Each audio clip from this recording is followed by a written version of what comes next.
உண்மையா லவ் பண்ற உன்னை இழந்த அவனே சந்தோஷமா இருக்கும் போது உன்னை உண்மையா லவ் பண்ணாத அவனை இழந்ததுக்காக நீ கஷ்டப்படுறியே, பைத்தியமா நீ? யாரோ ஒரு மனுஷன் உன்னை நம்பி ஏமாத்திட்டு போயிட்டா இங்க உண்மையா யார் விரும்பினான்னு உன்னை கேட்டுப்பாரு. இல்ல குருஜி, நான் மனசார விரும்பினேன்.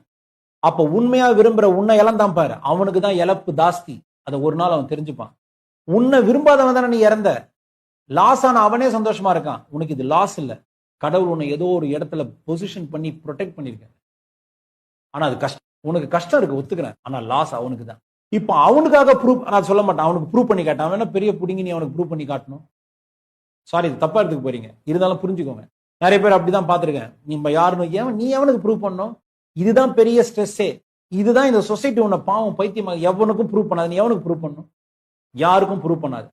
அப்படி ப்ரூவ் பண்ணணும்னு ஆசைப்பட்டா உனக்கு நீ உண்மையா இருக்கன்னு உனக்கு மட்டும் ப்ரூவ் பண்ணு. கடவுளுக்கு கூட ப்ரூவ் பண்ணாது, அவசியமே கிடையாது, அவசியமே கிடையாது. ஆனா உனக்கு நீ உண்மையா இருக்குன்னு ப்ரூவ் பண்ணு. 100% உனக்கு நீ உண்மையா இருக்குன்னு ப்ரூவ் பண்ணு.